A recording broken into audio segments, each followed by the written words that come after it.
The great hall of the Galactic Council was silent. Tae-Won stood in the center of the chamber, his hands clasped behind his back. He wore a simple dark suit, nothing fancy. Next to him, Jisoo adjusted her glasses and looked at the datapad in her hands.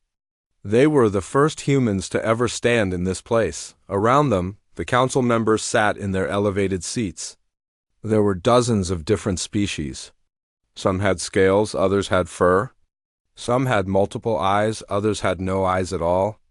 But all of them were watching the two humans with great interest. At the highest seat sat Elder Thesis, a being that looked like a floating jellyfish made of light.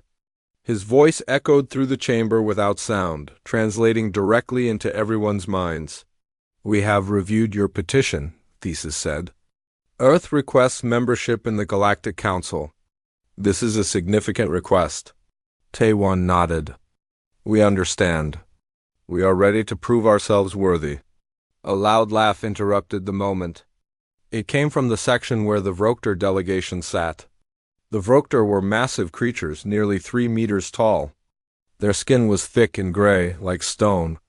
Their muscles bulged under their armor. They looked like they could break a human in half without trying. The one who laughed stood up. His name was Crowver, and he was the commander of the Vrokter military forces. His 4 arms crossed over his chest as he stared down at the humans. "Worthy?" Crowver's voice was deep and rough. "You come from a paradise world and think you can stand among us? We Vrokter are the only Deathworlders in this council. We earned our place through strength." Jisoo looked up at him calmly. "A paradise world? Is that what our file says?" Crowver gestured to a display that appeared in the air. It showed Earth spinning in space, blue and green and beautiful. Your planet has perfect gravity, abundant water, and comfortable temperatures. Your star is stable. Your moon controls your tides. Everything about your world is ... soft. Several council members nodded in agreement. They had all seen Earth's basic classification. Class 7 habitable world. Standard conditions. Nothing special. Tae-Won smiled slightly, but said nothing.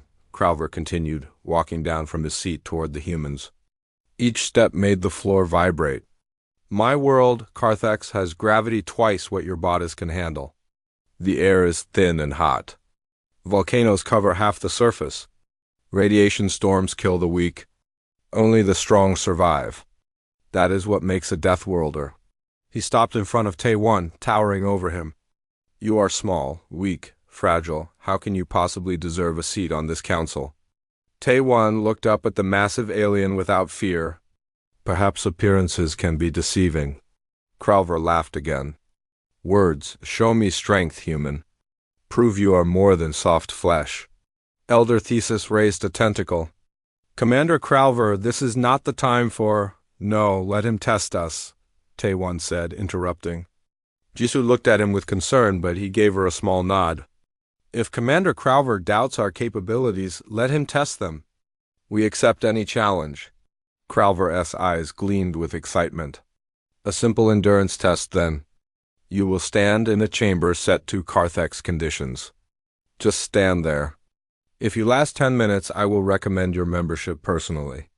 The other council members whispered among themselves. 10 minutes in Carthex conditions would be brutal for most species. Many would die in less than 5.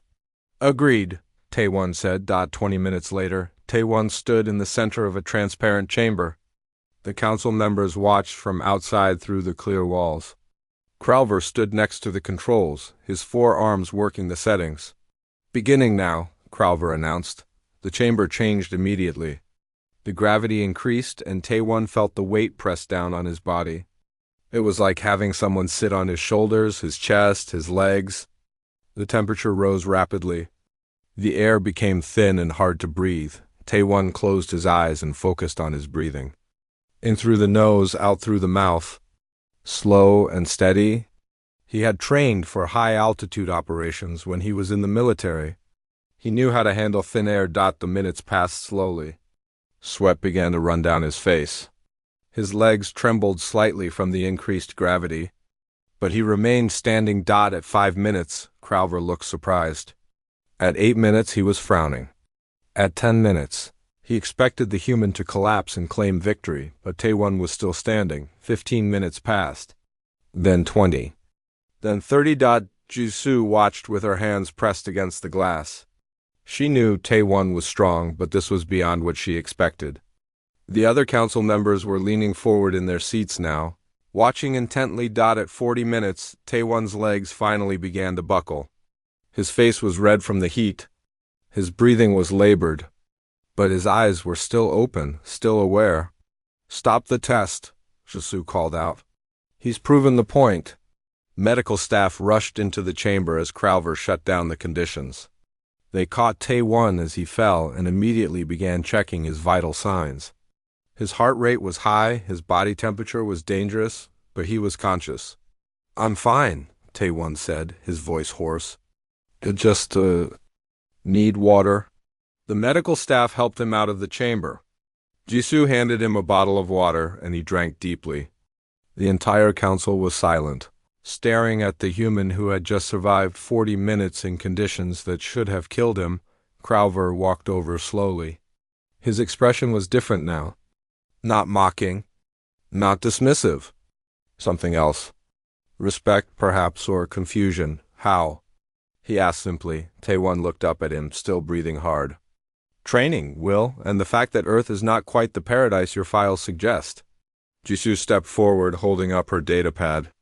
"If I may address the council, I would like to request a review of our planetary classification. I believe there may be some incomplete information in your database." Elder Thesis floated down from his seat. "Explain."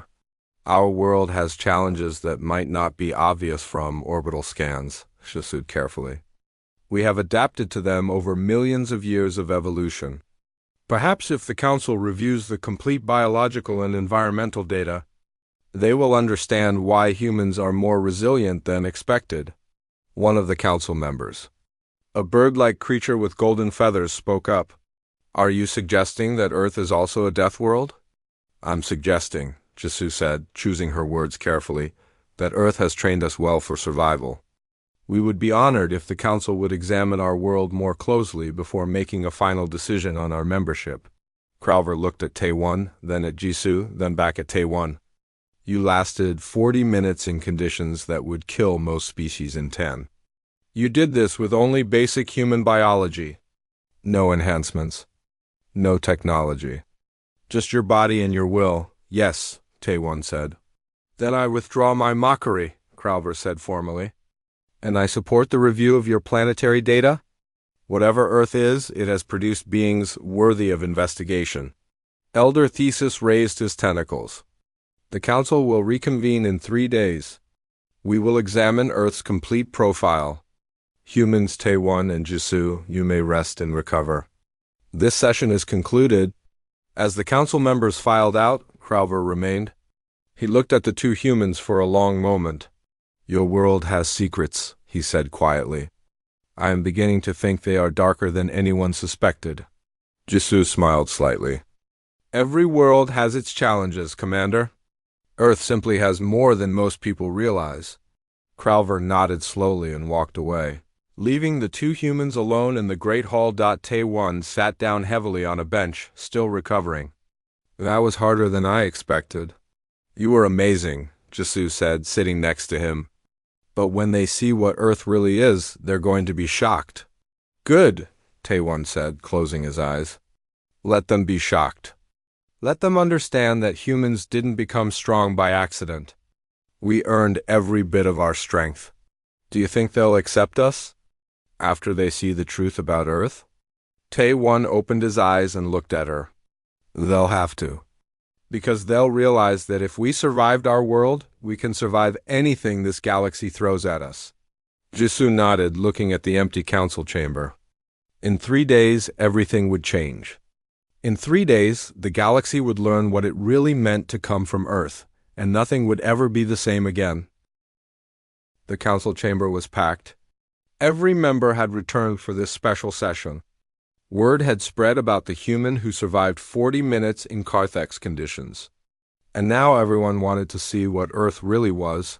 Tae-Won and Jisoo stood in the center again, but this time they were not alone. 2 more humans had arrived. Han-Wu was a tall man with kind eyes and gray hair at his temples. He was a survival specialist and evolutionary biologist. Next to him stood So-Min, a combat medic with short hair and alert eyes that seemed to notice everything. Elder Thesis floated above them all. We have reviewed Earth's complete planetary profile. What we have found is ... disturbing. Humans, we ask that you explain your world to this council. Help us understand. Han-Wu stepped forward. A massive display appeared in the air, showing Earth rotating slowly. It looked so beautiful, so peaceful. Earth is 4.5 billion years old, Han-Wu began. Life has existed on our world for nearly 4 billion years. But life on Earth is not peaceful. It is a constant war for survival. He waved his hand and the display changed. Now it showed Earth's atmosphere composition. Several council members gasped.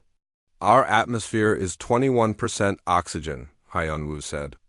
To most species in this galaxy, oxygen is a dangerous reactive gas. It causes oxidation, corrosion, and rapid aging. We breathe this constantly. Our cells use it to burn fuel for energy. We live in what many of you would consider a toxic environment. A reptilian council member raised a claw. But surely you have adapted to be immune to its effects? No, Han-Wu said. We are not immune. Oxygen damages our bodies constantly. We age because of it. Our cells break down because of it. We simply heal faster than it destroys us. It is a race we are slowly losing from the moment we are born. The chamber was silent. Han-Wu continued. Our world is covered in water. Not just water, but a universal solvent that can dissolve almost anything given time. This water falls from the sky in storms. It freezes and crushes. It floods and drowns. It supports millions of microscopic organisms that want to eat us. The display changed again, showing various earth creatures, lions, sharks, bears, snakes, spiders. We share our world with apex predators, Han-Wu said. These creatures have teeth, claws, venom, and hunting strategies designed to kill. Humans are not the strongest species on Earth. We are not the fastest. We are not the most poisonous. We are simply the smartest and the most stubborn. Crowver leaned forward in his seat. He had been silent since the session began, just watching and listening. Han-Wu pulled up images of early humans. Our ancestors hunted animals 10 times their size with simple stone weapons. They tracked prey for days without stopping. They learned to use fire, to make tools, to work together in groups. They had to, because alone they died. The display showed maps of human migration. Our ancestors walked across frozen wastelands where temperatures dropped to -40 degrees. They crossed burning deserts where nothing grew. They sailed across vast oceans not knowing if there was land on the other side. They did this not because they had to, but because they wanted to see what was there. So-Min stepped forward now. I want to talk about human biology, she said. About how our bodies work. A medical display appeared showing a human body in detail. Our immune system is one of the most aggressive in the known galaxy. It attacks anything foreign in our bodies. Bacteria, viruses, parasites, even our own cells if they become damaged. Sometimes it attacks too well, and we develop what we call autoimmune diseases, where our body literally attacks itself. She pulled up images of injuries healing. Humans can survive incredible damage. Broken bones heal stronger than before. Cut skin seals itself. We can lose significant amounts of blood and recover. We have survived having metal objects pierced through our bodies, having limbs torn off, having organs damaged. Our will to live is so strong that we sometimes survive injuries that should be fatal. An insect-like council member made a clicking sound. This cannot be normal. You must have medical technology supporting this. So-Min shook her head. This is baseline human biology. No enhancements. No technology. This is just how we evolved to survive our world. She pulled up another display showing microscopic organisms. Every human body contains trillions of bacteria. Some are harmful, but many help us digest food, produce vitamins, and protect us from worse organisms. We are not individuals. We are walking ecosystems. Show them the disasters, Jisu said quietly. Haiyan nodded. The display changed to show hurricanes, massive spinning storms with winds that could tear buildings apart.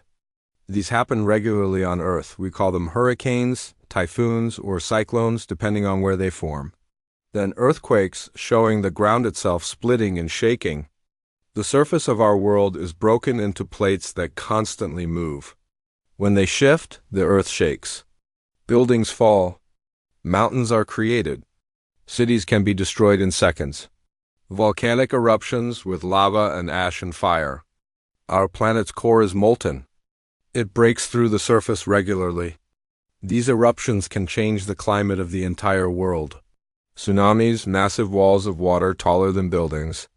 When earthquakes happen underwater, they create these waves. They can cross entire oceans and destroy coastlines. Wildfires burning across entire forests. Tornadoes, spinning columns of wind that could lift houses. Floods that covered cities.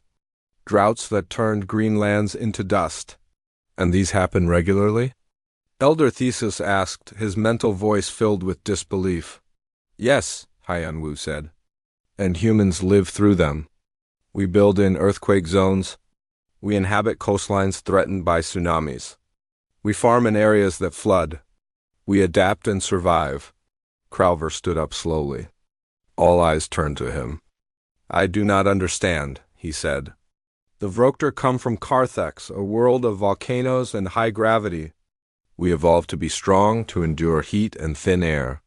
This made us warriors. But you... He gestured at the humans. You come from a world that tries to kill you in 1,000 different ways. How did you not go extinct? Tae-1 spoke for the first time in the session. We almost did. Many times. Our genetic history shows that humans nearly went extinct several times. Our population dropped to just a few thousand individuals. But we survived. We always survived, but why? Crowver asked. Why keep fighting? Why not give up? Haiyan smiled. Because that is what humans do. We do not give up, ever. It is our greatest strength and our greatest flaw. We are too stubborn to die. So Min pulled up human medical records. Look at this. A human fell from an airplane without a parachute and survived. Another was struck by lightning 7 times and lived. We have survived in space, underwater, in deserts, in frozen wastelands. We have survived diseases that killed millions of us, and we became stronger from it. Jisu stepped forward. But survival is not the only thing that defines humans. We could have become cruel and violent. Some species from harsh worlds do. But most humans chose a different path. She pulled up images of human cities, art, music, families. We learned that working together made us stronger. We developed empathy because understanding others helped us survive. We created beauty because it gave us hope. We built civilizations because we believed the future could be better than the past. We are Deathworlders, Tae-1 said. But we are not monsters. We are survivors who chose to build rather than destroy. We fight when we must, but we prefer to cooperate. The council chamber was completely silent. Every being there was processing what they had learned. Earth was not a paradise world. It was possibly the most hostile habitable planet anyone had ever encountered. And humans had not just survived it. They had mastered it. Elder Theseus finally spoke. This changes everything. We classified your world as a Class 7 habitable planet. But based on this data, Earth should be classified as a Class 12 death world. One of the most dangerous inhabited planets known. We did not know, another council member said. We only scanned from orbit. We saw the water and the oxygen and the stable temperatures. We did not understand. Crowver walked down from his seat. He approached the human slowly, and this time there was no mockery in his expression. There was respect and perhaps something else, fear. I mocked you, he said to Tae-1. I called you weak and soft. I was wrong. You could not have known, Tae-1 said. No, Crowver said. But I should have been more careful. The Vrokter evolved to survive our world's challenges. We became strong. But you... He looked at all four humans. You evolved to survive a world that constantly tried to kill you in new and creative ways. You did not become just strong. You became adaptable, clever, determined. That is far more dangerous. He turned to address the full council. I recommend immediate acceptance of Earth into the Galactic Council, and I recommend we establish a military alliance with humanity as soon as possible. Because if we do not make them our allies, someone else will.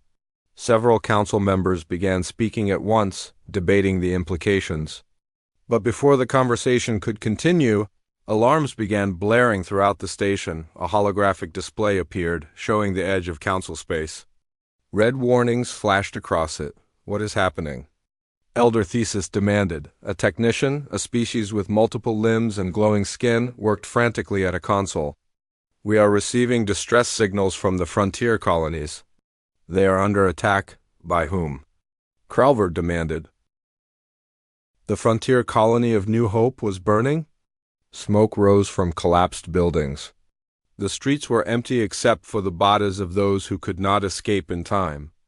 In orbit above, strange ships circled. Like predators waiting for prey, the Vrokter battle fleet arrived with the roar of engines and the flash of energy shields. 20 warships, each one a masterpiece of military engineering. Crowver stood on the bridge of the flagship, his four arms working different control stations at once. Next to him, looking small and out of place, stood Taewon and two other humans who had joined the mission. Dongru was a special forces operative, quiet and calculating. Eri was an engineer who looked too young to be on a warship, but whose eyes gleamed with intelligence when she saw the ship's systems. Scan the enemy vessels. Crowver ordered. The tactical display lit up. 6 enemy ships, each one organic-looking with curved hulls that seemed to breathe. They were smaller than the Vrokter warships, but they moved with disturbing grace. They are called the Skrell, the tactical officer reported. Intelligence just sent the data. Silicon-based life forms from a high-radiation world. Their hulls are grown, not built. Energy weapons pass through or are absorbed. Crowver's expression darkened. What weapons do work against them? Unknown. No one has successfully destroyed a Skrell ship. Then we will be the first, Crowver said. All ships attack formation. Target the closest vessel. Fire all weapons. The Vrokter fleet moved into position with practiced precision. Energy beams lanced through space, hitting the Skrell ship dead center. The beams simply dispersed against the hull like water hitting stone. The Skrell returned fire. Their weapons were different, launching crystalline projectiles that tore through energy shields as if they were not there. One Vrokter destroyer took 3 hits and exploded, scattering debris across space. Shields are useless, the tactical officer shouted. The projectiles ignore our energy fields. Crowver snarled and ordered another attack. The battle continued for 20 minutes. The Vrokter fought with courage and skill, but nothing worked. Their weapons could not harm the enemy. Their shields could not protect them. 3 more ships were destroyed. Pull back. Crowver finally ordered, his pride wounded but his tactical sense strong. Retreat to minimum safe distance. The Vrokter fleet pulled back, leaving the Skrell in control of the colony's orbit. On the bridge, warriors stood in stunned silence. They had never retreated before, never. Dongru had been watching the battle carefully, saying nothing. Now he spoke. Your tactics are strong, Commander. But they are predictable. Crowver turned to him, anger flashing in his eyes. What did you say? I mean no disrespect, Dongru said calmly. But you fight like warriors. Frontal assault. Overwhelming force. It is honorable, but the Skrell have adapted to it. They know what you will do before you do it. And you could do better? Crowver challenged. Maybe, Dongru said. If you let us try? Taewon stepped forward. Commander, on Earth we have a saying. If the front door is locked, try the window. You have been attacking directly. Let us try a different approach. Crowver looked like he wanted to refuse. But he had just lost 4 ships and gained nothing. Pride was one thing? Dead warriors were another. What do you propose? He asked finally. Ari pulled up a display of the Skrull ships. Their hulls absorb energy weapons. But what about kinetic weapons? Simple metal projectiles moving very fast? The tactical officer made a dismissive sound. Kinetic weapons are primitive. We abandoned them centuries ago. They are too slow, too inaccurate. Against energy shields? Yes, Eri said. But these ships have no energy shields. And primitive does not mean ineffective. She began working on calculations. We have mining equipment on this fleet, right? For salvage operations? Yes, Crowver said slowly. Then we have everything we need to build railguns.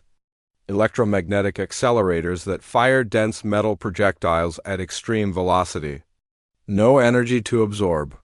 Just solid matter moving fast enough to punch through anything. Crowver looked at his engineering officer. Is this possible? In theory, yes.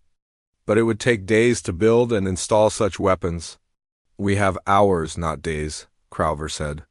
Then we improvise, Eri said. We do not need perfect weapons.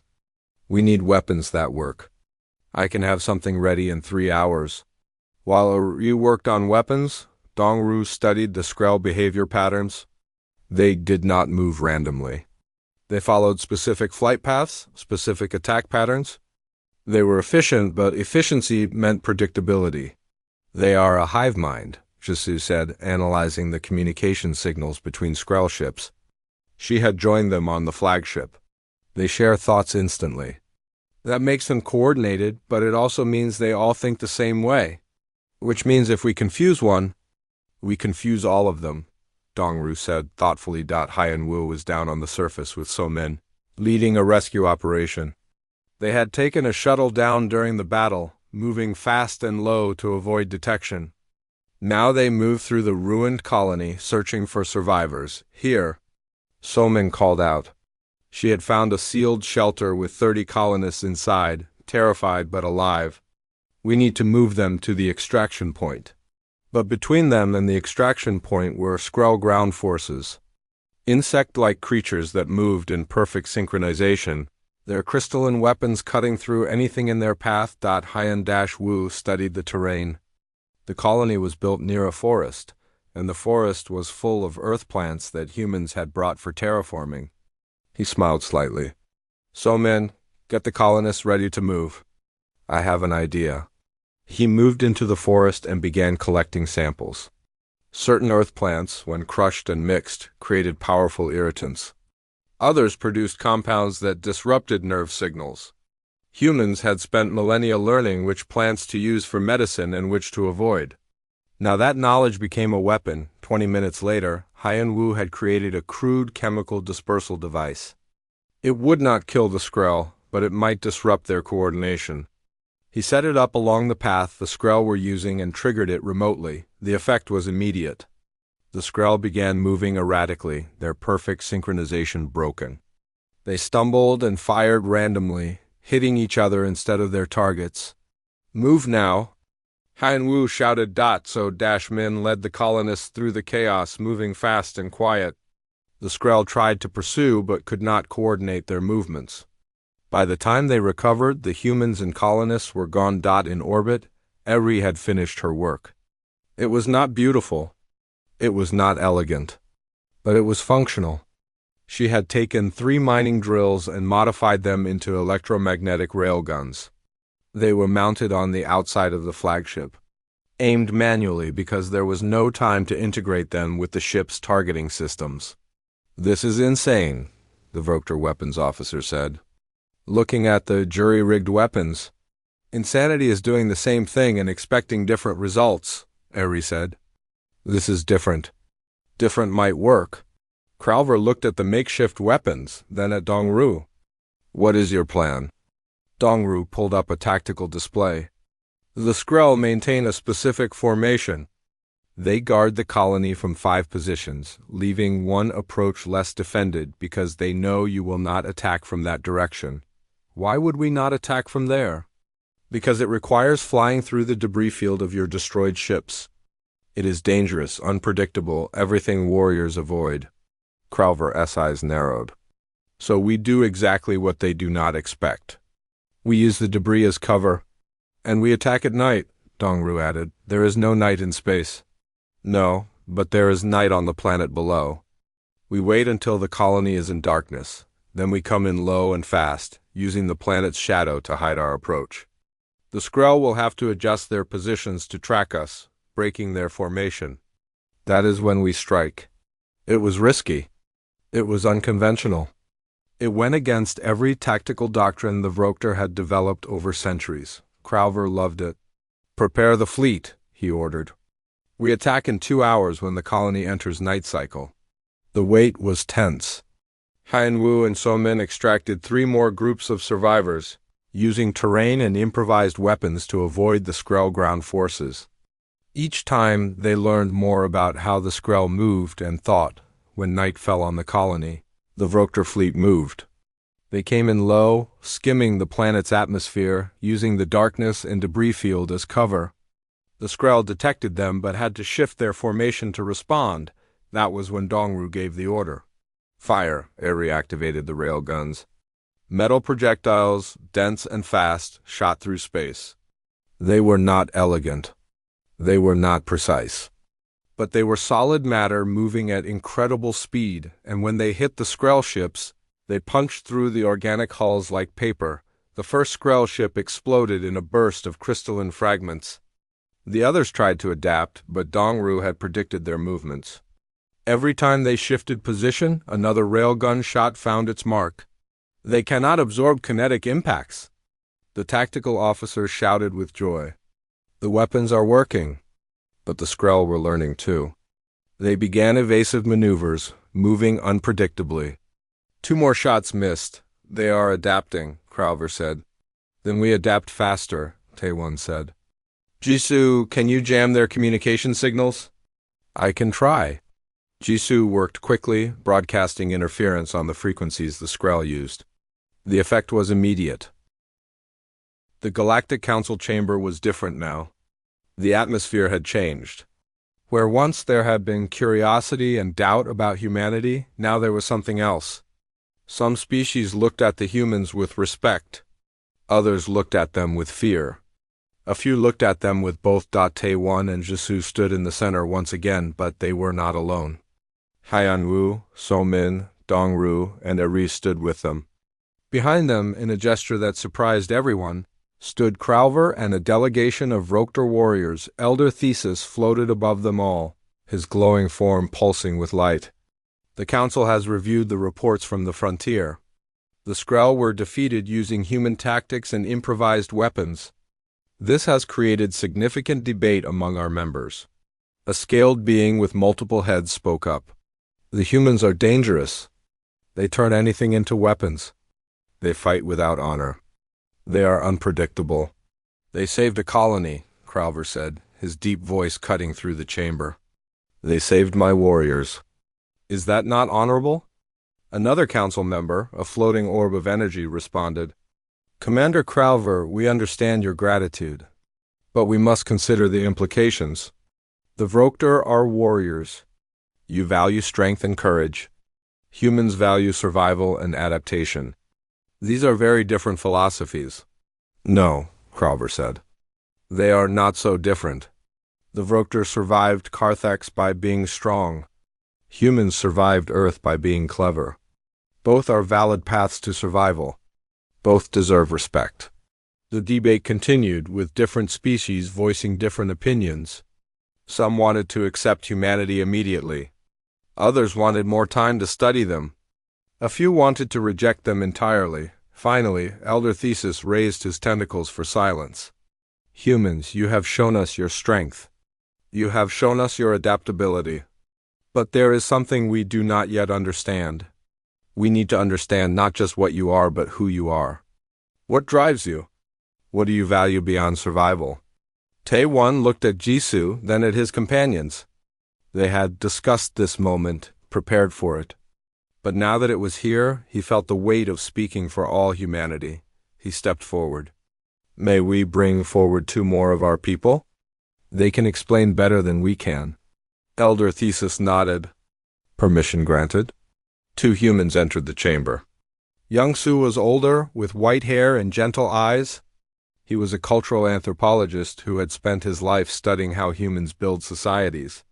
Next to him walked Yunha, a philosopher and ethicist who looked small but spoke with quiet authority. Young Su bowed respectfully to the council. Thank you for allowing us to speak. My colleagues have shown you what humans can do. I am here to show you what humans choose to do. He activated a display. Instead of weapons or battles, it showed human art, paintings of sunsets, sculptures of dancing figures, music that filled the chamber with sound both strange and beautiful. This is from Earth, Young Su said. Not our weapons, not our tactics. This is what humans create when we are not fighting for survival. We make beauty. He showed them more. Books filled with stories. Buildings designed not just for function but for elegance. Gardens planted not for food but for peace. Earth tried to kill us, Young Su continued. Every day was a struggle, but we did not let that struggle define us. Yes, we learned to fight. Yes, we became survivors. But we also learned to create, to imagine, to hope. You have stepped forward now. The Council is worried that humans are dangerous because we turn anything into weapons. You are right to worry. We are dangerous. But let me explain why we are not monsters. She pulled up images of humans helping each other. Doctors treating the sick. Teachers educating children. Strangers helping strangers during disasters. Earth's cruelty taught us something unexpected, Yunha said. It taught us that life is precious because it is fragile. We watched our ancestors die from disease, from hunger, from predators. We learned that alone we were weak. Together we could survive. She showed images of ancient human communities. Small tribes working together to hunt, to build, to protect each other. We developed empathy not because we were kind, but because we needed to understand each other to survive. We learned to read faces, to interpret emotions, to predict what others would do. This was a survival skill. But over time, it became something more. It became compassion. Young Su took over again. Humans are not naturally peaceful. We have fought wars. We have hurt each other. But we have also built civilizations based on cooperation. We created laws to protect the weak. We developed medicine to heal the sick. We made art to give each other joy. He looked around the chamber, meeting the eyes of different council members. You fear us because we are adaptable and clever. But our adaptability means we can change. Our cleverness means we can learn. We are not locked into one path. Yunha added, every species here evolved to fit their world. The Vrokter became strong because Carthex demanded strength. Other species became fast or smart or social. Humans became adaptable because Earth demanded everything. We had to be strong and fast and smart and social. We had to be all of it. But, Young Su said, that same adaptability means we can choose who we want to be. We survived Earth, but we do not have to let Earth's cruelty define us. We can choose cooperation over conflict. We can choose to build rather than destroy. A bird-like council member spoke up. But you do destroy. You defeated the Skrull with improvised weapons. You turned mining equipment into instruments of war. How can you claim to value peace when you are so good at war? Jisoo answered this one. We are good at war because we had to be. Earth gave us predators, diseases, disasters. We learned to fight or we died. But being good at something does not mean we prefer it. She pulled up human history files. Look at our history. Yes, there are wars, but there are also centuries of peace. There are treaties and alliances. There are times when humans who were enemies became friends. We learn from our mistakes. Haiyan Wu stepped forward. May I share something personal? He did not wait for permission. When I was young, I almost died from a disease. Earth's bacteria invaded my body. My immune system fought back, but it was not enough. I was saved by doctors who used medicine developed over thousands of years. Medicine created because humans decided to fight disease instead of each other. Somin added her own story. I am a combat medic. I am trained to hurt and to heal. Every day I choose healing. Because being able to hurt someone does not mean you should. Having the power to destroy does not mean you must destroy. Dong Ru, who had been silent until now, spoke up. I am a soldier. I have fought in wars. I have killed to protect my people. But I have also helped rebuild after wars ended. I have taught former enemies how to work together. Violence is a tool we use when necessary, but it is not who we are. The engineer said simply, I built weapons for mining drills because it was necessary to save lives. But I would rather build bridges than weapons. I would rather connect people than divide them. Crowver listened to all of this with a complex expression. Finally he spoke. I have fought beside humans. I have seen them in battle. They are fierce and clever and adaptable. But I have also seen something else. He paused, choosing his words carefully. When we rescued survivors from the colony, the humans did not just save their own kind. They saved everyone. Vrokter colonists, other species. They risked their lives for beings they had just met. That is not the behavior of monsters. That is the behavior of, I do not have a word for it. Heroes, suggested a council member. No, Crowver said. Heroes are rare, special. What the humans did was not special to them. It was normal, expected. They see someone in danger and they help. Not because they are heroes, but because that is what they believe is right. Elder Thesis pulsed thoughtfully. So humans are dangerous, but choose to be kind. You are violent, but prefer peace. You can destroy, but would rather build. Is this accurate? Taewon nodded. Yes, we contain contradictions because Earth forced us to. We can be gentle with children and fierce with threats. We can grieve for enemies and celebrate with friends. We can forgive terrible wrongs and remember small kindnesses. We are complicated because life is complicated. Added, and we believe that is our strength, not our weakness. We are not simple. We cannot be easily predicted or controlled. But we can be trusted if you take the time to understand us. Young Su pulled up one final image. It showed Earth from space, blue and green and beautiful. This is what we fight for. Not territory. Not resources. Not power. We fight for the chance to live and love and create. We fight so our children can have better lives than we did. We fight because we hope tomorrow will be better than today.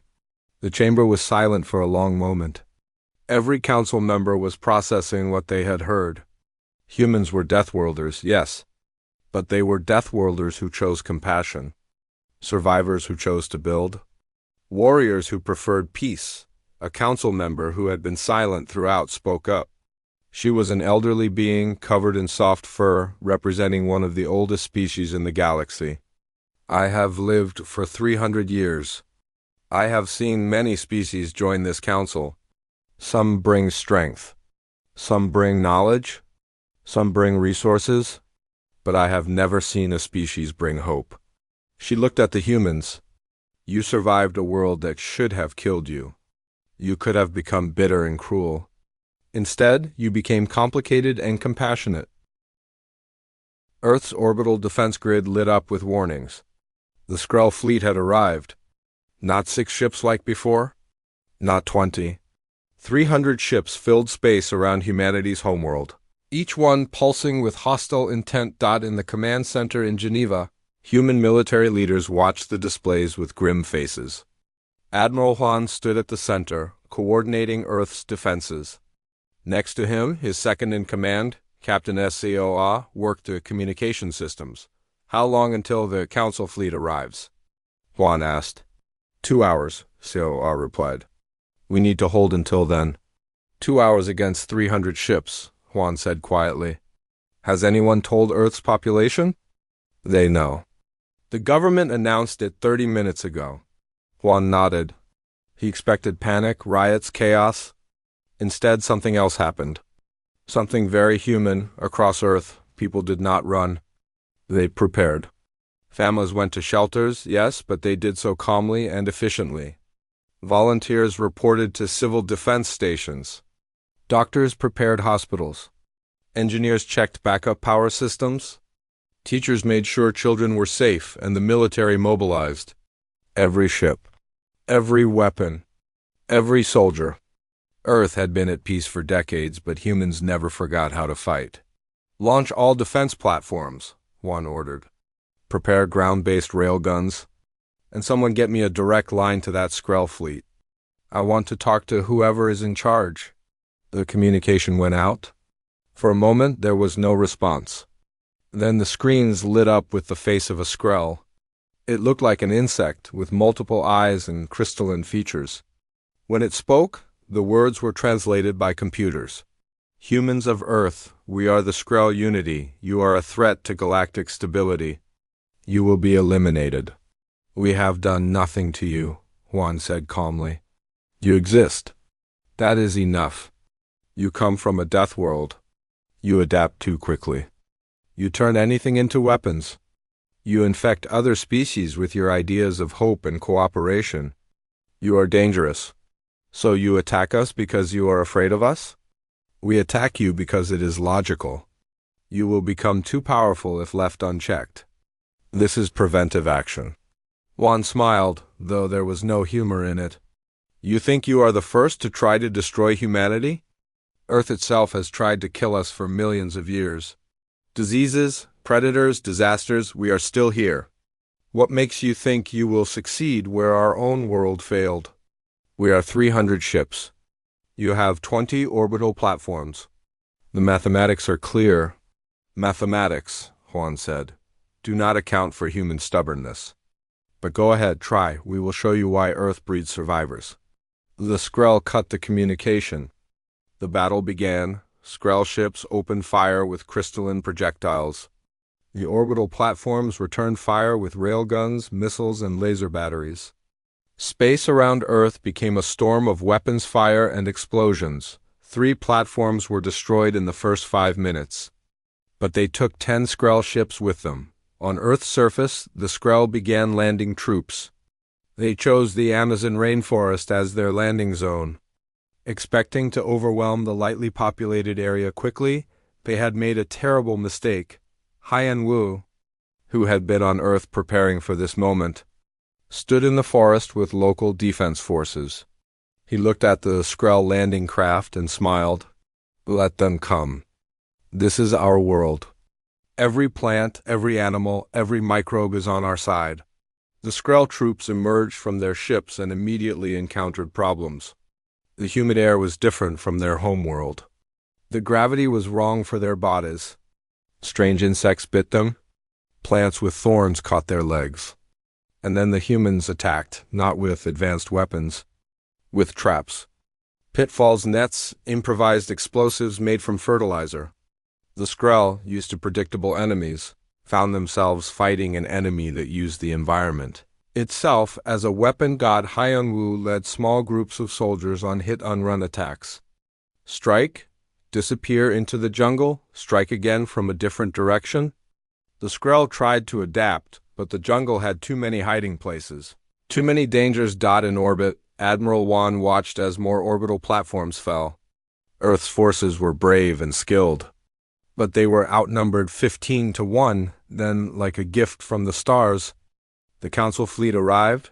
Kralvara's flagship led the way, followed by Vrokter warships and vessels from a dozen other species.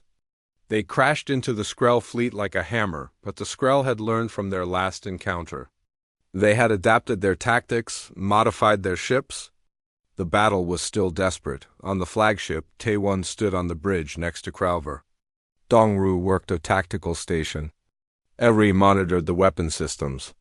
The Skrull have studied us, Dongru said, analyzing their movements. They are not using the same patterns as before. They have evolved their strategy. Then we evolve faster, Taewon said. Do we still have those improvised railguns? Yes, but the Skrull are using more evasive movements. Our accuracy has dropped to 40%. Jitsu, who was analyzing the Skrull communication network, suddenly looked up. I found something. The Skrull hive mind has a weakness. They share thoughts instantly, which makes them coordinated. But it also means they all experience the same thing? If we can overload their network with information, we can confuse the entire fleet. How? Crowver asked. We broadcast noise, random signals, contradictory data. Their hive mind will try to process it all at once and become overwhelmed. Tae-Won thought quickly. So-min is on Earth's surface. Can we relay the plan to her? Already doing it, Susu said. On Earth, So-min received the message in the middle of treating wounded soldiers. She read it quickly, then looked at her medical scanner. She smiled grimly. I know exactly what kind of noise to use, she said. She began broadcasting medical scans of injured humans. Heart rates, brain patterns, pain signals, fear responses, hope, determination, every emotional and biological signal a human body produced during crisis. The Skrull, who had never encountered such complex emotional data, tried to process it all. Their hive mind began to overload. Ships started moving erratically. Communication became confused. In the Amazon, the Skrull ground forces suddenly lost coordination. They began firing randomly, hitting each other. Hyen-Woo pressed the attack, driving them back to their landing craft. In orbit, the Skrull fleet faltered. That was when Dong-Ru saw the opening. The command ship, that is the one coordinating the entire fleet. If we destroy it, the rest will lose direction. It is in the center of their formation, Crowver said. We cannot reach it without going through 50 other ships. Then we go through, Tae-Won said simply. That is suicide. No, Tae-Won said. That is necessary. We volunteered for this, remember? We protect our home. Crowver looked at the human, then nodded slowly. Then we go together. Vrokter and humans. Side by side. He opened a channel to his fleet. All ships, formation arrow. Target the command ship. We break through or we die trying. The Vrokter ships formed up. Several council vessels joined them. They charged directly at the Skrull center, weapons blazing, ships exploded on both sides. The space between Earth and the Skrull command ship became a graveyard. But the combined fleet pushed forward. Meter by meter. Eri fired the railguns continuously, not bothering with precision, just creating a path. Dong-Ru calculated trajectories, finding weak points in the Skrull formation. Jisoo maintained the signal interference, keeping the Skrull confused, and Crowver commanded with the skill of a warrior who had fought 1,000 battles. They reached the command ship. It was massive, twice the size of Crowver's flagship, but it was not designed to fight up close. It was designed to coordinate from distance. Fire everything, Crowver ordered. Every weapon on every ship fired at once. Railguns, missiles, lasers, plasma cannons. The combined firepower of dozens of vessels concentrated on a single target. The Skrull command ship's hull cracked, then shattered, then exploded in a spectacular burst of crystalline fragments. The effect on the Skrull fleet was immediate. Without the command ship to coordinate them, the hive mind fractured. Individual ships began making their own decisions, but they had no practice with independent thought. Some continued fighting. Some tried to flee. Some just stopped moving. On Earth's surface, the Skrull troops collapsed. Their connection to the hive mind severed. They could not function. They were not individuals. They were parts of a whole, and the whole had been destroyed. Hyen-Woo and his soldiers secured the landing zones. The Skrull survivors surrendered without resistance. In orbit, the remaining Skrull ships retreated. Some were destroyed as they fled. Most escaped into deep space. But they were no longer a unified force. They were fragments of a broken whole. On the flagship bridge, alarms fell silent. The display showed Earth, still blue and green and whole. Damaged, yes. Scarred, yes. But alive. Tae-Won felt his legs give out. He sat down hard on the deck, exhausted. Jisoo sat next to him, her hands shaking from the adrenaline leaving her system. Crowver remained standing, but even he looked weary. We won, he said, as if surprised. We survived, Tae-Won corrected. That is what humans do. Over the next hours, the aftermath was sorted out. Casualty reports came in. Thousands dead. Orbital platforms destroyed. Cities damaged. But Earth had survived. Humanity had survived. Young Su and Yunha arrived on a transport from the council station. They went immediately to the Skrull prisoners being held in detention. The Skrull, separated from their hive mind, were confused and frightened.